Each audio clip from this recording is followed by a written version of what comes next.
Hey, want to learn astrology? Want to be able to look at the daily chart and apply it to your own natal chart? The Fun Astrology 101 course is made to help you do that.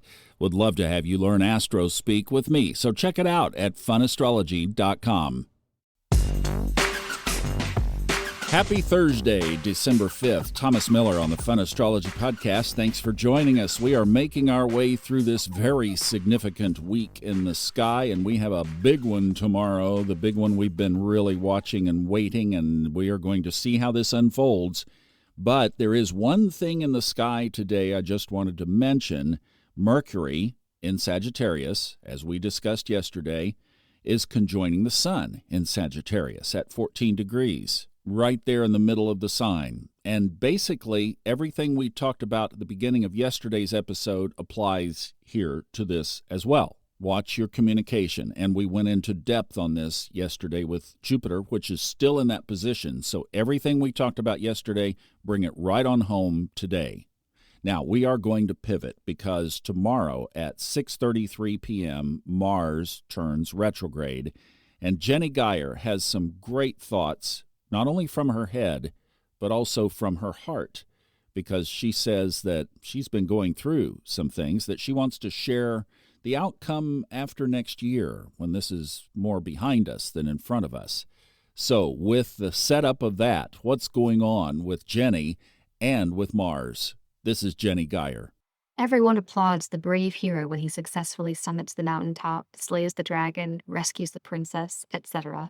And he too, of course, relishes in the glory of his victory, gazing out at the beautiful vista before him from the peak of the mountain, satisfied that he has proven his indomitable strength and willpower to all. But then what?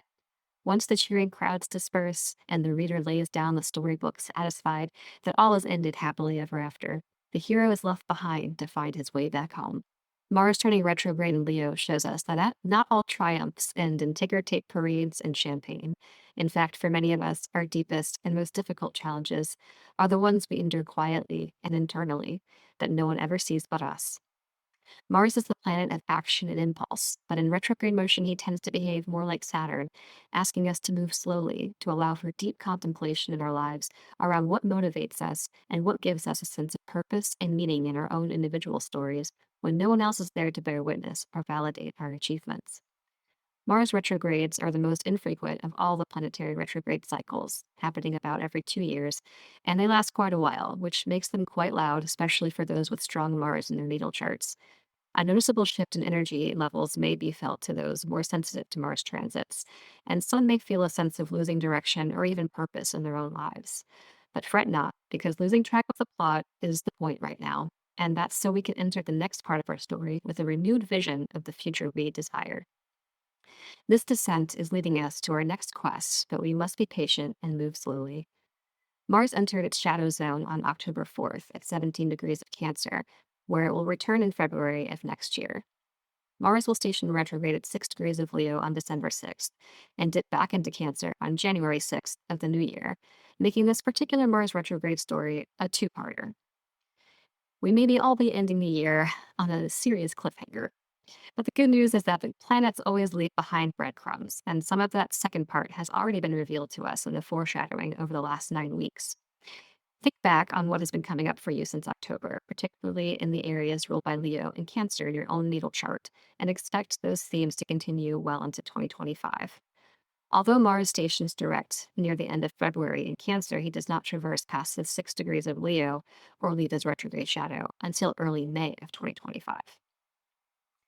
Now, since March of 2023, Saturn and Pisces have been delivering messages around emotional maturity and developing compassion. Mars will be working with Saturn as it retrogrades back into the water sign of Cancer early next year, bringing more awareness to our inner emotional experience.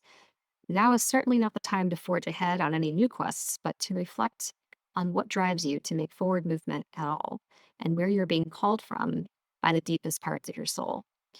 Although it is tradition to be around friends and family for the holidays, we may wish for more solitary time this season. You might have noticed a general moodiness in the air, and I predict that solitude may not be so hard to come by over the next few months as we begin our descent down the mountain with Mars.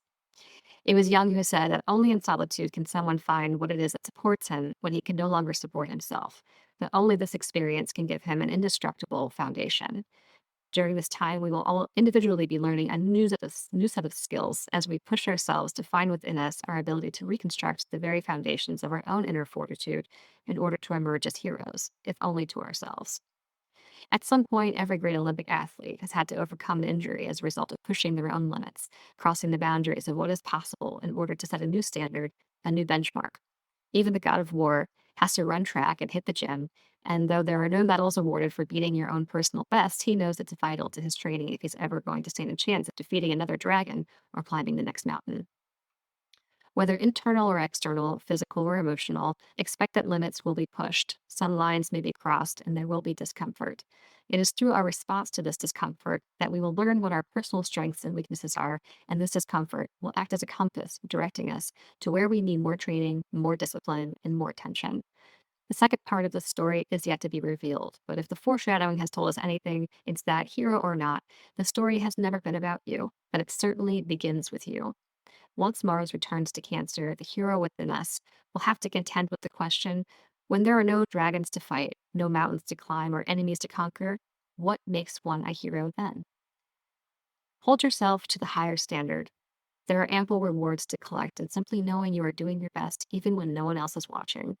Have a wonderful holiday season, and keep in mind that everyone is fighting their own battle, whether you can see it or not. Such a great reminder, and boy, is Mars in retrograde ever likely to shape up some of those personal and external battles.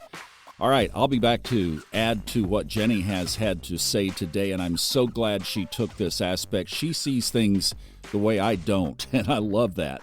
So I'm glad that we got to share in that. Thank you, Jenny, very much. All right, have a